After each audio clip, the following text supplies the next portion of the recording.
ម៉ាំងទី2ដែលគេនិយាយតាក់ទងជាមួយនឹងលេខ1បាទក្នុងពិសោធន៍មួយគេលាយ solution ពណ៌ស្វាយនៃ ion MnO4 ជាមួយនឹង solution axit carboxylic គេពុំឃើញអ្វីកើតឡើងទេបន្ទាប់មកគេបន្តក់ solution ជា super rich បន្តិច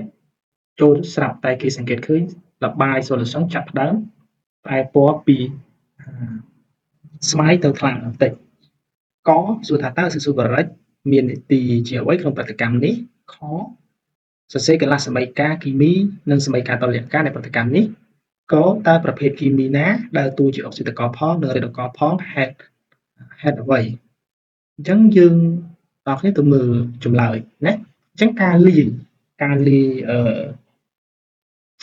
អាស៊ីតស៊ូបារិកចូលទៅក្នុងប្រតិកម្មហ្នឹងគោលបំណងគឺដើម្បី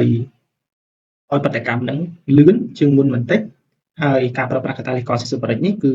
តួនាទីរបស់វាគឺជាកាតាលីករនៅក្នុងប្រតិកម្មនេះដើម្បីជួយឲ្យប្រតិកម្មនេះវាប្រព្រឹត្តទៅបាន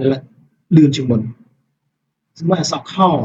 ចូលសរសេរកន្លះសមីការគីមីនិងសមីការតុល្យការនៃប្រតិកម្មនេះចឹងកន្លែងនេះបងប្អូនត្រូវចាំទាំងអស់គ្នាដែរតកតងជាមួយនឹងកន្លែងនេះអត់ប្រាប់តម្លៃ E0 មកទេប៉ុន្តែយើងត្រូវចាំថាគូរបស់ម៉ង់កាណេសអុកស៊ីតនិងអ៊ីយ៉ុងម៉ង់កាណេសគឺវាមានតម្លៃ E0 ធំជាងហើយវានៅខាងលើហើយនេះគឺវានៅខាងក្រោមអញ្ចឹងនៅក្នុងការសរសេរសមីការដើម្បីបានជាសមីការតុល្យការគឺវាទាមទារឲ្យយើងប្រើប្រាស់នៅវិធានកាម៉ា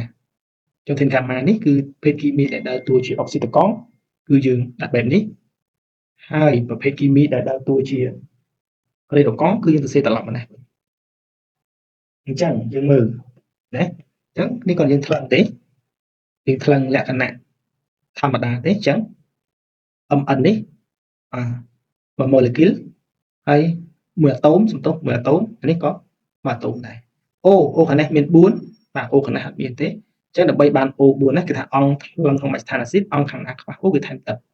អញ្ចឹងគឺថែម4ទឹក 4O តែឡើង8ហាបូកអញ្ចឹងរបៀបទូទាត់អេឡិចត្រូនអញ្ចឹងមានន័យថា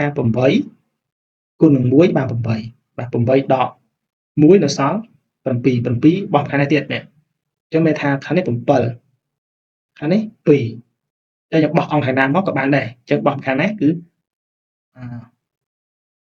7ដក2គឺ5អញ្ចឹងយើងបូក5អេឡិចត្រូនអញ្ចឹងកន្លែងនេះដូចគ្នាដែរបាទយើងសរសេរលក្ខណៈអញ្ចឹងមកអង្គកណ្ដាលខ្វះហាស់គឺគេថាហាស់បូកតបមកយើងគុណតម្រូវដើម្បីគុណបំបត្តិអេឡិចត្រូននេះណាចានេះគឺជាសមីការតុល្យការហើយអ៊ីយ៉ុងម៉ង់កាណេសអ៊ីយ៉ុងម៉ង់កាណេស2បូក